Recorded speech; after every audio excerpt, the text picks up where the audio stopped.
बिस्मिल्लाहिर्रहमानिर्रहीम, अस्सलाम वालेकुम। आप देख रहे हैं program news night with Aneeka Nisar. नाजरीन, आज एक ऐसा दिन है जिसके अंदर काफ़ी सारी हलचल चल रही है। एक तरफ प्रेसिडेंट आरिफ अलवी ने सुबह ही तारीख अनाउंस कर दी केपीके और पंजाब के इंतखाबात की। अब इन दोनों तारीखों का इंतज़ार तो बड़ी बेचैनी से हो रहा था, बड़ी बेसब्री से हो रहा था, लेकिन वो तारीखें आ नहीं रही थी। ना गवर्नर की तरफ से आ रही थी, ना इलेक्शन कमीशन ऑफ पाकिस्तान की तरफ से आ रही थी। समझ नहीं आ रही थी कि 90 दिन के अंदर अंदर वो इंतखाबात जिनको आईनी तौर पर हो जाना चाहिए वो होते हुए नजर भी आएंगे या नहीं आएंगे। ऐसी सूरत हाल में आज प्रेसिडेंट आरिफ अलवी ने अनाउंसमेंट की है, तारीख दी है जी 9 अप्रैल की, कि इस डेट के ऊपर इंतखाबात होंगे। और ये याद रखिए कि ये दोनों इंतखाबात का मतलब ये है कि पाकिस्तान की 50% से ज़ायद आबादी के लिहाज से जो इलेक्शंस है वो हो चुके होंगे अगर इन दोनों असेंबलीज़ के अंदर के अंदर 9 अप्रैल को हो जाते हैं इंतखाबात। अब ये थोड़ी देर पहले आप मोन्टाज में भी देख रहे थे, आज़म नज़ीर ताड़ साहब कह रहे थे कि जी सिर्फ 48(5) कॉन्स्टिट्यूशन का आर्टिकल 48(5) ये अलाउ करता है कि प्रेसिडेंट साहब किसी तरीके से इंतखाबात की तारीख अनाउंस कर सके। मैं 48(5) पढ़ देती हूँ, लेकिन अभी की डायरेक्ट अभी जो सूरत हाल है वो भी आपके सामने रखनी है। इमरान खान साहब जो है वो उनको बड़े अरसे से अदालत कह रही थी कि आप आएँ, हमारे रूबरू पेश हों और फिर आपकी प्रोटेक्टिव बेल को आगे मंजूर किया जाएगा। तो खबर ये है कि इस टाइम पर दूसरी अदालत जो है जस्टिस तारिक सलीम शेख की, उसमें जाने के लिए कमरा अदालत को खाली कराया जा रहा है कि इमरान खान साहब को कोई झटका, कोई किसी किस्म का धक्का ना लगे ताकि उनकी जो हीलिंग प्रोसेस है वो हैम्पर ना हो जाए। दूसरी तरफ एक अदालत से वो ऑलरेडी प्रोटेक्टिव बेल उनको मिल चुकी है, 3 मार्च तक उनकी प्रोटेक्टिव बेल है। ये याद रखें कि इससे पहले आज ही दोपहर में ये खबरें चल रही थी और चहमगोइयाँ चल रही थी कि इमरान खान साहब को अरेस्ट करने के लिए तैयार है। मरियम औरंगजेब साहिबा की प्रेस कॉन्फ्रेंस हुई, उसके अंदर भी उन्होंने यही कहा कि अदालत इमरान खान साहब की गैर हाजिरी, कमरा अदालत में गैर हाजिरी पर क्यों ये जो है वो उनकी गिरफ्तारी का अनाउंसमेंट नहीं कर देती है, ये एक सवाल था। और उससे ये भी पता चल रहा था, और वो वाली स्टेटमेंट जो राना साहब ने दी थी कि अब शौकत तरीन साहब की अरेस्ट की इजाज़त के बाद इमरान खान साहब की अरेस्ट की बारी है। तो इन दोनों को ज़रा जोड़ कर देखें और आज की खबरों को देखें तो ऐसा लगता है कि इमरान खान साहब के लिए ये प्रोटेक्टिव बेल जो आज एक तो मिल गई, उनके लिए डू और डाई वाली सिचुएशन नज़र आती है। नॉट जस्ट दैट, ज़रा आर्टिकल 48(5) की तरफ आते हैं। कहते हैं जी, एक तो ये आर्टिकल कहता है कि where the president dissolves the national assembly notwithstanding anything contained in clause 1, he shall a appoint a date not later than 90 days from the date of dissolution for holding of general elections to the assembly, and B, appoint a caretaker cabinet in accordance with the provisions of Article 224 or as the case may be Article 224A। अच्छा, इससे पहले article 48(2) ये कहता है कि notwithstanding anything contained in clause 1, the president shall act in his discretion in respect of any manner in respect of which he is empowered by the constitution to do so, and the validity of anything done by the president in his discretion shall not be called in question on any ground whatsoever। अब article 48(5) को पढ़ें तो बात कुछ और 48(2) को पढ़ें तो कॉन्स्टिट्यूशन अलाउ करता है या नहीं। अब यही सवाल होगा कि क्या कॉन्स्टिट्यूशन अलाउ करता है या नहीं करता है प्रेसिडेंट साहब को कि वो किसी भी तरीके से इस मामले को खुद से तय कर पाएं और गवर्नर्स का इंतज़ार ना करें, ईसीपी का इंतज़ार ना करें। इसके अलावा सदर आरिफ अलवी ने जो पंजाब असेंबली और केपीके के इलेक्शंस के अनाउंसमेंट की है, उसमें उन्होंने क्या क्या कहा गाहे बगाए वो भी मैं आपके सामने रखूंगी। उन्होंने इलेक्शन एक्ट 2017 के सेक्शन 57(1) के तहत आज ये डिसीजन लिया है। सदर आरिफ अलवी साहब ने जो है इलेक्शन कमीशन आइन के सेक्शन 51(2) के तहत भी इलेक्शन का प्रोग्राम जारी करने का कहा है। आइन और कानून 90 दिन से जायद की ताखीर की इजाज़त नहीं देता। पंजाब और केपी के गवर्नर 90 दिन में इलेक्शन की तारीख देने की आइनी जिम्मेदारियां अदा नहीं कर रहे हैं। इलेक्शन कमीशन भी पंजाब और केपी के में जो इंतखाबात हैं वो कराने की आइनी जिम्मेदारी पूरी नहीं कर रहे हैं। दोनों आइनी दफातर पहले पहले आप की तरह जो है वो गेंद को इधर से उधर फेंक रहे हैं और ऐसे लग रहा है कि ये पिंग पोंग की गेम है उनके मुताबिक। और आइन के तहत आइन के तहफ़्फ़ुज़ और दिफा का हल्फ लिया है। आइन की खिलाफ वर्जी से बचने के लिए मैं अपना आइनी कानूनी फ़र्ज़ अदा करना ज़रूरी समझता हूँ, ये प्रेसिडेंट साहब ने कहा है। फिर कहते हैं इलेक्शन कमीशन से मुशावरत का संजीदा अमल शुरू किया। इलेक्शन कमीशन ने इस मौजू पर होने वाले इजलास में शिरकत से ही माजरत कर लिया है। तो फिर यह सारी सूरत हाल देखने के बाद उन्हें लगा कि उन्हें अब इंटरवीन करना चाहिए टू अपहोल्ड द कॉन्स्टिट्यूशन। ये ऐसा है या कुछ और मामला है, इस हवाले से हम बात करेंगे। हमारे साथ जो मेहमानान मौजूद हैं मैं उनका तारुफ करवा दूँ। वासिक क़य्यूम अब्बासी साहब हमारे साथ मौजूद हैं, फॉर्मर डिप्टी पंजाब असेंबली के डिप्टी स्पीकर हैं, बहुत शुक्रिया आपने ज्वाइन किया। ब्रिगेडियर हारिस नवाज साहब हमारे साथ मौजूद हैं, सीनियर एनालिस्ट हैं, बहुत शुक्रिया ब्रिगेड साहब आपने भी हमें ज्वाइन किया। निसार मुजाहिद साहब हमारे साथ मौजूद हैं, सीनियर कानूनदान हैं, बहुत शुक्रिया निसार साहब आपने भी हमें ज्वाइन किया। हसन मुर्तज़ा साहब हमें थोड़ी देर में ज्वाइन करेंगे, पाकिस्तान पीपल्स पार्टी के रहनुमा, और सलमान अकरम राजा साहब भी हमें ज्वाइन करेंगे विद इन द शो। सबसे पहले वासिक क़य्यूम अब्बासी साहब, प्रेसिडेंट ने ये जो फैसला किया है इसके ऊपर सबसे बड़ा इल्जाम तो प्रेसिडेंट साहब जो कि हेड ऑफ स्टेट है, he is not head of a party, he is not member of a party, he does not represent Pakistan Tehreek Insaf, वो पाकिस्तान के हेड ऑफ स्टेट हैं। उनके ऊपर ये इल्जाम लग रहा है कि आप अपनी पार्टी को की लाइन को टोक कर रहे हैं, आप कौम के और आइन के मफादात को नहीं देख रहे और उनको पसे पुश रख के पाकिस्तान तहरीक इंसाफ के मफादात को देख रहे हैं। आप समझते हैं ये जो इल्जामात हैं ये सही है? शर्म आनी चाहिए जिन लोगों ने ये इल्जामात लगाए। किस आइन की बात कर रहे हैं? आइन तो इनको कह रहा था कि पंजाब में और जो सूबे हैं इसमें आपको इलेक्शन अनाउंस कर देना चाहिए था, और वो विद इन 90 डेज रेजोल्यूशन के आज 1.5 माह गुजर के एक इलेक्शन तो कोई अनाउंस नहीं किया गया और ले तो लाल से काम लिया जा रहा है। तो गवर्नर क्या करता है फिर? गवर्नर की क्या क्या खिदमात है? वो कोई इट्स नॉट एम्बॉडीमेंट के जो रोजाना शाम को आके अपनी प्रेस कॉन्फ्रेंस करके चेहरा मुबारक दिखाए, बल्कि कानून और कॉन्स्टिट्यूशन पर अमल के लिए president, governor in the absence of assemblies इनका काम है इसके ऊपर एक्ट करवाना डेफिनेटली। और जब गवर्नर जो कि फेडरल का नुमाइंदा है और वो यहाँ पे अपना फ़राइज़ अंजाम नहीं देगा तो who will take a action कि भाई मैंने कॉन्स्टिट्यूशन को इम्प्लीमेंट करवाना है? क्या इस कॉन्स्टिट्यूशन के सियाको सबाक में कुछ और लिखा हुआ था कि विद इन 90 डेज गवर्नर को अनाउंस करना है इलेक्शन डेट?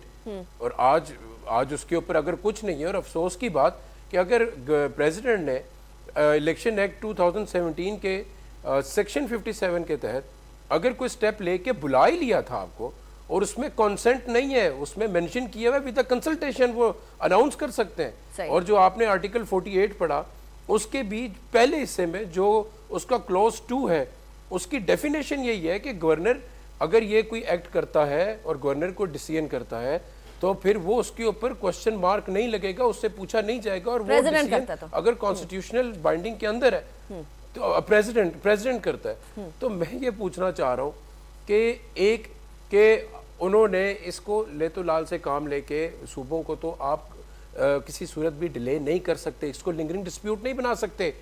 और हम इस बात को क्लब इसके साथ करते हैं कि अगर पूरे पाकिस्तान में एक ही इलेक्शन होगा तो पाकिस्तान में इकोनॉमिक स्टेबिलिटी आएगी, तब आएगी जब पॉलिटिकल स्टेबिलिटी होगी ड्यू टू ठीक हो गया। अच्छा, लेकिन वासिफ साहब अभी एक इलेक्शन तो नहीं होते हुए नजर आ रहा है। लेकिन हसन मुर्तज़ा साहब, आपकी पार्टी हमेशा जमहूरियत की बात करती है, आइन की पासदारी की बात करती है। 50 साल हो गए आइन को बने हुए, इस साल 50th anniversary of constitution of Pakistan मनाई जा रही है। 2023 1973 के अंदर आइन बना था। आइन को अपहोल्ड करना है तो इंतखाबात को 90 दिन के अंदर तो कराना ही कराना है। अभी तो इमरान खान साहब को भी बेल मिल गई है एक केस के अंदर, प्रोटेक्टिव बेल, और प्रेसिडेंट साहब ने भी अनाउंस कर दिया है कि इंतखाबात अप्रैल में होंगे। क्या इसको चैलेंज करेंगे? क्या आप वाकई में समझते हैं कि ये कॉन्स्टिट्यूशन के खिलाफ वर्जी है कि प्रेसिडेंट साहब ने किया? और अगर नहीं तो 90 दिन के अंदर इंतखाबात तो कराने हैं ना हसन मुर्तज़ा साहब, कब करेंगे अनाउंस और कौन करेगा अनाउंस? बहुत शुक्रिया जी। मैं सबसे पहले तो जो जहाँ तक आइन का ताल्लुक है, मैं तो उस जमात से मेरा ताल्लुक है जिन्होंने इस मुल्क को आइन दिया, और मैं तो कभी भी ये नहीं कहूँगा कि आइन टूटना चाहिए। इलेक्शन जो है वो हर सूरत होने चाहिए और टाइम पे होने चाहिए, इसमें भी कोई दो राय नहीं है। बाकी मामलात अदालतों में है और आइन की तशरीह जो है तो नहीं की जा सकती है, और इदारे जो अपना जवाब जमा करवा रहे हैं उस जवाब की रोशनी में जो भी फैसला आएगा, नहीं, लेकिन दरामद हसन होना मुर्तज़ा चाहिए साहब अनाउंस कौन करेगा? आपके सामने ही है कि एक बात जो मुसलसल मुल्क को एक आईनी बहरान की तरफ लेके जा रही है। ठीक है, आपकी आवाज कट गई है, मैं दोबारा रिकनेक्ट करती हूँ। लेकिन ब्रिगेडियर हारिस नवाज साहब, अब सूरत हाल हसन मुर्तज़ा साहब, मैं आपकी तरफ वापस आती हूँ, मैं आपकी तरफ वापस आ रही हूँ। ब्रिगेडियर हारिस नवाज साहब, मुझे ये वाजिब एक तो कुछ नजर नहीं आ रहा इस टाइम पर कि क्या ये जो प्रेसिडेंट साहब ने अनाउंसमेंट की ये सोल्यूशन है या ये एक और भौचाल खड़े करने वाली बात है कि प्रेसिडेंट को इजाजत है नहीं है। अब ये एक और आईनी मसला शुरू हो गया है। लेकिन इस टाइम पर इमरान खान साहब अदालत, कमरा अदालत 1 में पेश हो चुके हैं, दूसरे कमरा अदालत के अंदर पेश होने वाले हैं और सिर्फ इस बात का इंतजार हो रहा है कि कमरा अदालत खाली हो। आपकी नज़र में इमरान खान साहब ने जो डिले किया, बार बार डिले किया, 5 दफ़ा बुलाया, 5 दफ़ा नहीं वो पेश हुए, उसके बाद अभी पिछले 2-3 दिन के अंदर 6-7 दफ़ा तो वैसे ही नहीं पेश हुए, अब वो पेश हो गए हैं, उनको बेल मिल गई है। आपको लगता है कि गवर्नमेंट अब भी, वो स्पेशली कंसिडरिंग राना सनाउल्लाह साहब की स्टेटमेंट, अब भी किसी तरीके से इमरान खान साहब की गिरफ्तारी तक जाने की कोशिश करेगी, या डू यू थिंक कि ये एक फार फेच्ड आइडिया है, सिर्फ एक बेट के तौर पे थ्रो किया जा रहा है? नहीं अनिका, अगर इसके पहले ये इसको सेकंड बात को मिलूँ तो उसमें बात यह है कि इमरान खान साहब का आज तो प्रोटेक्ट की बेल थी। अगर थिंकिंग के बजाय इसका तो मेरे पास क्रिएट हुआ है इतना हुकूमत का petrol, energy, transport, everything wasted. अगर बाहर से हिसाबदार की हो जाती है, बेल हो सकती है, प्रोटेक्टिव बेल। फिर शहबाज शरीफ आए, इनकी अगर हो सकती है, हमदा शहबाज, तो मेरे ख्याल में इट वाज बेटर कि उनको आप वैसे प्रोटेक्शन बेल दे देते और फिर वो जाके इस्लाम के पेश होते। ये तो लेकिन अदालत का इस्तेहकाक है ना ब्रिगेड साहब, अदालत चाहे तो आपको रूबरू खड़े करे, अदालत चाहे तो एम्बुलेंस के अंदर बेल दे दे। तो that is why he had to come, और वो आए हैं। अब लेट्स सी कि अगले दिन हो जाती है, there this should be over. लेकिन बेसिकली वो they want to arrest him in उसमें फॉरेन फंडिंग केस में जो सलाह कहते जी हम उनको अरेस्ट करना चाहते हैं, हमने समरी DGF को पुट अप कर दिया है। समझ लेंगे चाहिए कि आज ये देख लें कि क्या उनको पकड़ के अरेस्ट करके आप मुल्क में पॉलिटिकल स्टेबिलिटी ले आएंगे, क्या पॉलिटिकल स्टेबिलिटी के साथ आपकी इकोनॉमिक स्टेबिलिटी जो भी है वो आ जाएगी, या इंस्टेबिलिटी और ज्यादा हालात खराब होंगे तो हमारी इकोनॉमी का क्या होगा। ये हुकूमत वक्त की बहुत बड़ी जिम्मेदारी इसलिए है कि आपको अवाम ने नुमाइंदा चुन के आपको हुकूमत ये कि आप जो अवाम की जानो माल की हिफाजत करें, जो कारोबार चले, हुकूमत का निज़ाम चले, हुकूमत का इंटरेस्ट कॉर्पोरेट किया जाए। तो ये चीज़ें हुकूमत की, मैं इसलिए अनिका के प्रोग्राम में ये कहा कि हुकूमत की रिस्पॉन्सिबिलिटी थी कि वो एक दफ़ा बुलाते सबको, एक कॉल देते, नेशनल कॉल, बैठ जाते। इमरान खान सबको अगर जब APC की बात करते अगर ये कहते it is not terrorism, we are talking about all issues, election, economy, सियासत, टेररिज्म, देन उनके पास कोई रास्ता नहीं था कि इनकार करते। और फिर जब बैठते हैं हुकूमत कन्विंस कर देती कि बजाय इसके कि हम 2-3 इलेक्शन कराएंगे, चले एक इलेक्शन 1-2 महीना आगे पीछे करके आप पूरे इलेक्शन करवा दें, जो फिर नहीं। लेकिन वो तो पॉसिबिलिटीज में ब्रिगेड साहब नहीं नजर आ रहा। वो गवर्नमेंट अर्ली इंतखाबात कराएगी नहीं फेडरल गवर्नमेंट के, और इमरान खान साहब ऑलरेडी तहलील कर चुके हैं हुकूमतों को, तो वो पॉसिबिलिटी तो अनफॉर्चुनेटली अब नजर नहीं आ रही। मैं आपकी तरफ दोबारा आती हूँ। निसार मुजाहिद साहब, इस टाइम पर सियासी बहरान पहले ही था, माशी बहरान पहले ही था, माशरती बहरान बड़े अरसे से उबल रहा है, और अब जो है वो आईनी बहरान इस पॉइंट तक पहुंच गया है कि ये सवाल करना पड़ रहा है कि क्या प्रेसिडेंट ऑफ पाकिस्तान ने जो कदम उठाया है आज, डेट देकर, तारीख देकर इंतखाबात की, क्या वो आईनी कदम है, आइन इजाजत देता है या नहीं देता? बिकॉज बोथ द पार्टीज, उनका 180 डिग्री के ऊपर इसके ऊपर पॉइंट ऑफ व्यू है कि एक तरफ पाकिस्तान तहरीके इंसाफ कहती है कि बिल्कुल आईनी कदम है, बहुत सारे वकला भी ये कहते हैं, दूसरी तरफ हुकूमत कहती है पॉसिबल ही नहीं है, लॉ मिनिस्टर भी कहते हैं कि ये आईनी नहीं है। आपकी नजर में ये आईनी है या गैर आईनी है? Actually this is a matter of interpretation of statute, जिसको कहीं मिस इंटरप्रेट किया जा रहा है और कहीं करेक्टली इंटरप्रेट किया जा रहा है। दोनों साइडों के अपने अपने मौक़िफ़ होते हैं। लेकिन जब हम सेक्शन 57 ऑफ इलेक्शन एक्ट 2017 को पढ़ते हैं तो वो ये हमें बताता है, मैं जरा पढ़ देता हूँ मेरा ख्याल असिस्टेंस के लिए, the president shall announce a date or the dates of general elections after consultation with the commission. Now, question is, number one, he shall, ये उनके ऊपर लाजिम हो गया, मगर दूसरी जगह पे उन्होंने कहा कि कंसल्टेशन ऑफ द कमीशन. अब कंसल्टेशन के लिए प्रेसिडेंट साहब ने कमीशन को लेटर लिखा था, उस पर कंसल्टेशन कमीशन ने नहीं किया. वो उनकी गलती है या नहीं गलती, that's a different matter, but consultation नहीं हो सकी. ये प्रेसिडेंट साहब ने अपने ऑर्डर में भी लिखा. लेकिन दूसरी तरफ जब सेक्शन 57 को पढ़ते हैं हम इलेक्शन एक्ट 2017 को, तो हमें आर्टिकल 48(1) भी पढ़ना पड़ेगा. आर्टिकल 48(1) बड़ा इम्पोर्टेंट है. वो ये कहता है कि in exercise of his function the president shall act and in accordance with the advice of the cabinet और द प्राइम मिनिस्टर. नाउ यहाँ उनका एडवाइस, कमीशन का कंसल्टेशन, या इसी तरह जैसे वो आर्म फोर्सेस के हेड हैं, तो इट्स अ डेकोरेटरी उनका टाइटल है.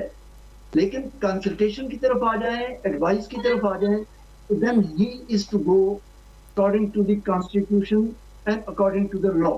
और कंसल्टेशन चूंकि इसमें नहीं हुई, और दूसरी साइड पे केयर टेकर गवर्नमेंट का सेटअप भी नहीं बन सका अभी तक. सही.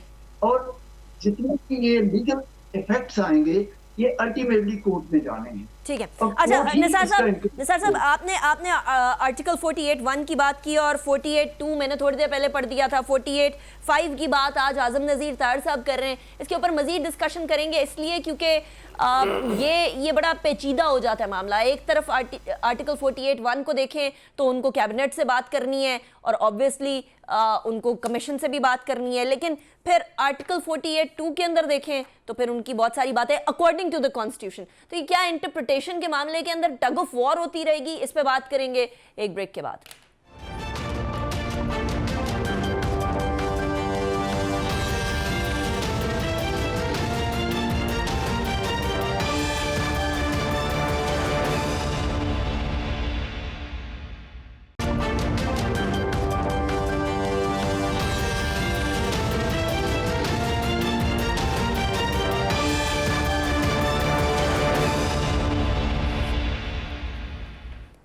Welcome back after the break. Break पे जाने से पहले मैं अर्ज कर रही थी कि इस टाइम पर आसाब की जंग हो रही है, लेकिन साथ साथ कानूनी जंग हो रही है. दोनों जमातों के अंदर किसी ना किसी तरीके से कोई कानूनी सुकम जिसको इस्तेमाल कर सके वो ढूंढने की कोशिश की जा रही है. वासिक साहब, एक और नया तरीका आया है सामने, और वो तरीका आप लोगों के खिलाफ इस्तेमाल हो सकता है. और वो तरीका ये है कि अगर तो चीफ इलेक्शन कमिश्नर मुस्ताफी हो जाएं और अगले चीफ इलेक्शन कमिश्नर की तकर्री तक वो जो टाइम पीरियड है, उस टाइम पीरियड में किसी तरीके से भी कोई इंतखाब नहीं हो सकता.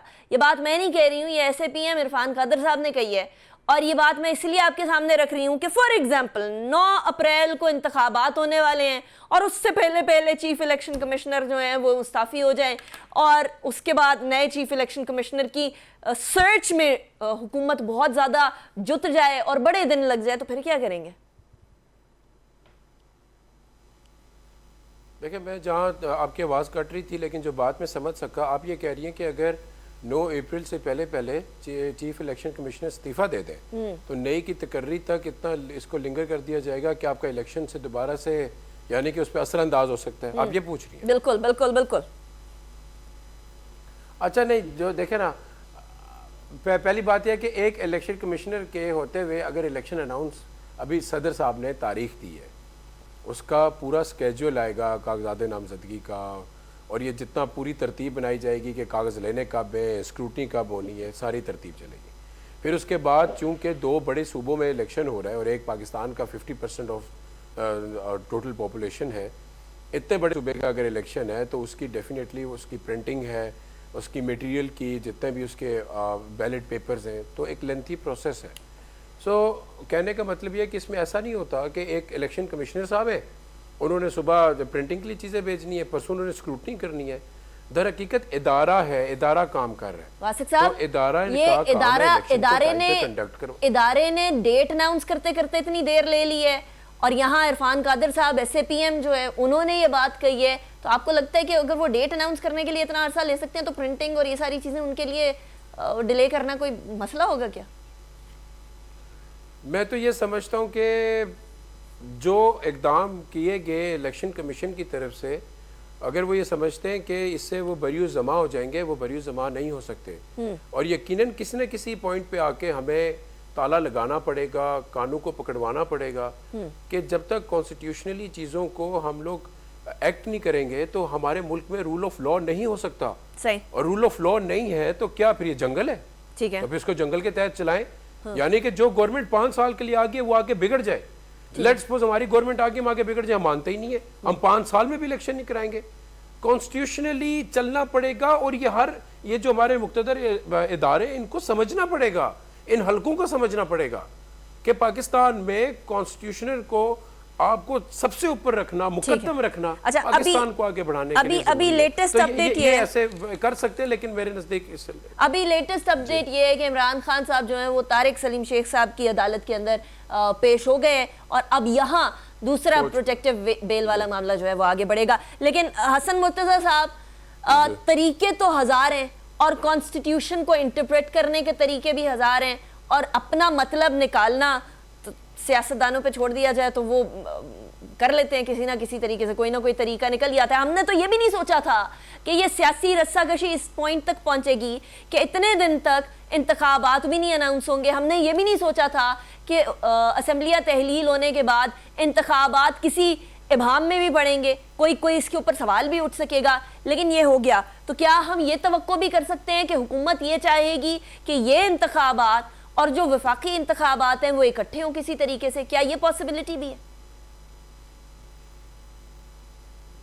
देखिए, आपने जो बात की है ये दो बातें हैं। एक तो आप कह रहे हैं कि इलेक्शंस इकट्ठे होंगे, पूरा जनरल इलेक्शन होगा या सिर्फ सूबाई असेंबलियां जो डिसॉल्व हुई हैं उनके होंगे। और एक चीज है कि आइन के मुताबिक जो है वो 90 दिन में है और इलेक्शंस होने चाहिए जी। हम आइन को जो है उसके ताबे रहकर ही हम मुल्क को आगे लेके चल सकते हैं।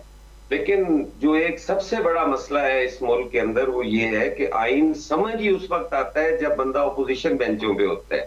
मतलब हसन साहब ये समझ लें कि आप जो गवर्नमेंट बेंचेस में अभी आपको आइन समझ नहीं आ रहा, ये समझ लें। हमने उस वक्त मैं देखिए अनिका, मैंने तो की थी, मेरा जिस जमात से ताल्लुक है, हमने आइन दिया।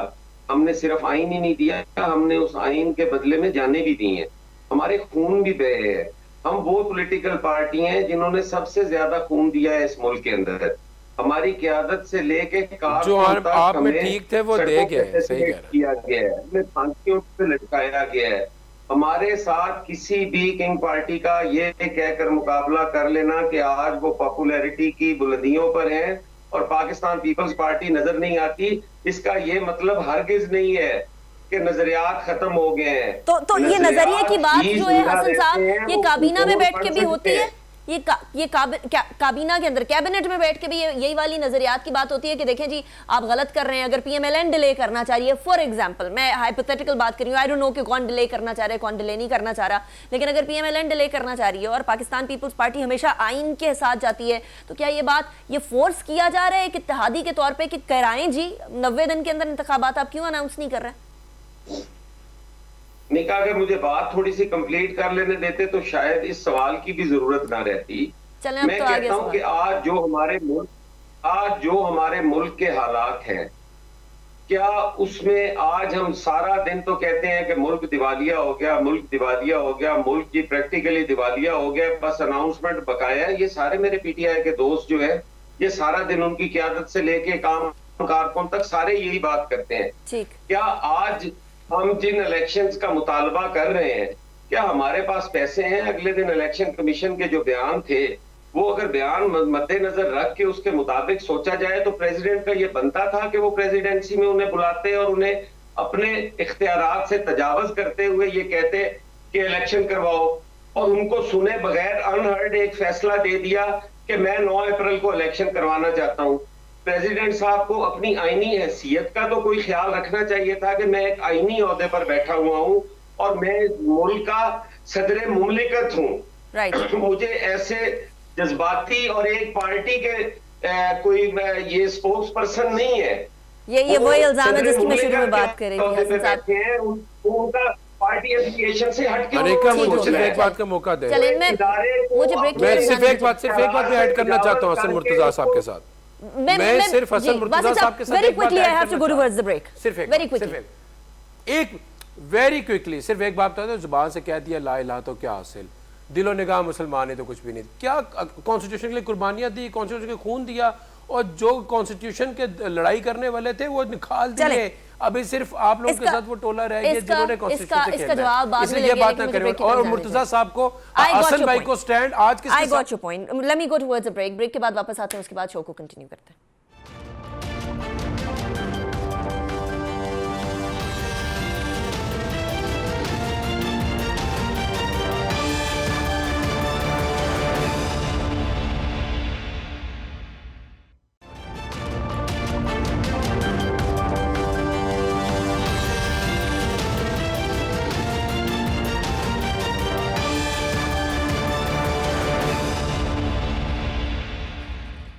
वेलकम बैक आफ्टर ब्रेक में बस सिर्फ 3 मिनट है। ब्रिगेड साहब वेरी क्विकली, अभी थोड़ी देर पहले बात हो रही थी, वासिक साहब और हसन मुर्तजा फरमा रहे थे कि कॉन्स्टिट्यूशन के हिसाब से सारी चीज़ें होनी चाहिए, 90 दिन के अंदर इंतखाबात होने चाहिए, और 90 दिन के अंदर इंतखाबात के लिए सारे इंस्टीट्यूशंस को साथ देना पड़ेगा यकीनन फॉर दी इलेक्शंस। अब प्रेसिडेंट साहब ने जो किया वो किया, लेकिन अभी थोड़ी देर पहले फाइनेंशियल इश्यूज की बात कर रहे थे हसन मुर्तजा साहब, एक तरफ सिक्योरिटी इश्यूज की भी बात होती है। आर्टिकल 245 के तहत हुकूमत ने बुलाना होता है आर्म्ड फोर्सेस को सिक्योरिटी के लिए, और आर्म्ड फोर्सेस ने वही करना होता है जो हुकूमत ने कहना होता है। हुकूमत ने आपकी नज़र में आर्म्ड फोर्सेस को बुलाने की कोशिश भी करनी होगी या की होगी, या वो चाह भी रहे होंगे कि वो आए सिक्योरिटी के लिए, क्योंकि यहाँ तो और बहुत सारे मसले हैं। देखें अनिका, ये बड़ा अच्छा क्वेश्चन आपने, ये बड़ा काम चल रहा है। बात ये है कि आर्टिकल 245 में हुकूमत पाकिस्तान आर्म फोर्सेस को रिक्वेजिशन करते हैं। दे हैव टू इनवाइट कि जी ये इस वक्त खुदा ना खास्ता क्लैमिटी आ गई है, या टेररिज्म की लड़ाई हो रही है, या अर्थक्वेक अल्लाह ना करे आ गया, या फ्लड्स आ गए, या वेस्टर्न बॉर्डर पे, व्हाटएवर द रीजन, वो ये सिर्फ आर्म फोर्स से इनपुट लेते हैं कि बताइए अपनी कमिटमेंट, वो ये बता देते हैं मिनिस्ट्री ऑफ डिफेंस को।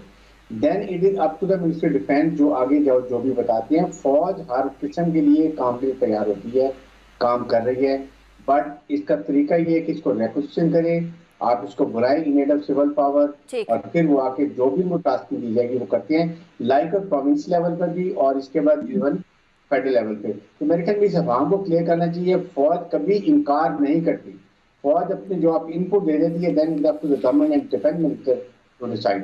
ठीक है, तो मतलब इदारों से ना शिकायत की जाए, ये शिकायत की जाए कि हुकूमत ने रिक्वेजिशन किया या नहीं किया। अच्छा निसार साहब, अब ये बता दीजिएगा, इस आईनी बहरान के लिए भी क्या अदालत की दरवाजे पे दस्तक देनी पड़ेगी? क्योंकि दोनों के आईन हैं तो एक ही किताब, लेकिन सुनने में लगता है कि पीटीआई का और हुकूमत का और।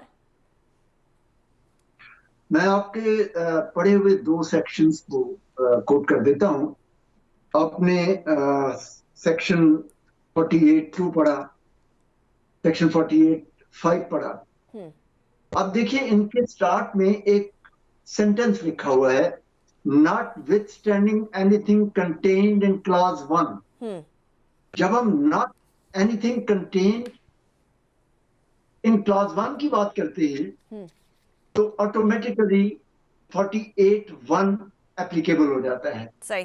अब उसके ताबे होना पड़ेगा हमें। दोनों क्लासेस जो आपने पढ़ी हैं 2 और 5, जब हम इनको देखते हैं तो फिर ब्रिगेडियर हाजिर साहब ने एक वर्ड यूज किया है कि जब सिविल गवर्नमेंट आर्मी से 245 के लिए एड मांगती है तो रिक्वेजिशन देती है। तो यहाँ भी कमीशन ने एक रिक्वेजिशन प्रेसिडेंट साहब को भेजनी थी, जिसे हम कंसल्टेशन का नाम ले रहे हैं सेक्शन 57 के तहत। सही। तो मेरा ख्याल है कि ये लकूना मौजूद है और इसकी इंटरप्रिटेशन बहरहाल कोर्ट से ही होगी। सो मामला अल्टीमेटली अदलिया के पास ही जाएगा। हसन मुर्तजा साहब, वेरी क्विकली क्लोजिंग रिमार्क्स। देखिए अभी बात हो रही थी तो कह रहे थे कि हुकूमत रिक्वेजिशन करे, तो मैंने अगले दिन इलेक्शन कमीशन का ही वो बयान सुना है जो बताना चाह रहा था, तो उस वक्त आप ब्रेक पे चले गए कि इलेक्शन कमीशन ने वहां स्टेटमेंट रिकॉर्ड करवाई है कि मैंने अदलिया से आरओज के लिए नाम मांगे, मुझे वो नहीं दिए गए। मैंने आर्मी से अपील की तो आर्मी ने जवाब दे दिया कि हमारे पास तो नहीं है, हमारे बॉर्डर्स पे हालात ठीक नहीं है। पुलिस से मांगी गई तो मुझे पुलिस जो है वो कच्चे में ऑपरेशन में मसरूफ है, वो नहीं आ सकती। फिर उन्होंने कहा कि मुझे पैसे दे दो, तो फाइनेंस डिपार्टमेंट ने कहा कि हमारे पास पैसे भी नहीं है इलेक्शन के लिए। तो अब इलेक्शन कमीशन ने अपनी तनख्वाह में से तो इलेक्शन करवाने कोई नहीं है। सदर मुमलिकत अगर ये सारी चीजें अरेंज कर देते और फिर इलेक्शन कमीशन अपनी जिम्मेदारियां पूरी ना करता तो उस ठीक पे है। तो बिल्कुल उनकी सरजनिश भी करते या कुछ भी करते। ठीक हो गया, अब वक्त खत्म वैसे हो गया हसन मुर्तज़ा साहब, but thank you very much for joining me. Wasiq साहब बहुत शुक्रिया आपने ज्वाइन किया, हारिस साहब बहुत शुक्रिया आपने ज्वाइन किया, निसार मुजाहिद साहब thank you very much for joining me in the show. लेकिन एक बात तो तय है कि इतना हाथ पांव बंधे हुए वाले इस इलेक्शन कमीशन ऑफ पाकिस्तान है, फिर तो ऐसे ईसीपी के ऊपर भी सवालात बुलंद होते हैं कि क्या वाकई में इतने हाथ बंधे हुए हैं, और अगर इतने हाथ बंधे हुए हैं तो फिर इलेक्शन आप करवाएंगे कैसे, या आपकी जो अथॉरिटी है आप वो एक्सरसाइज कैसे करेंगे। आपने रिक्वेजिशन करना है, सारे इदारे तैयार हैं, आप तैयार हैं या नहीं तैयार, ये एक बहुत अहम सवाल है। अनीका निसार को इजाजत दीजिए, अपना बहुत ख्याल रखिएगा, अल्लाह हाफिज़।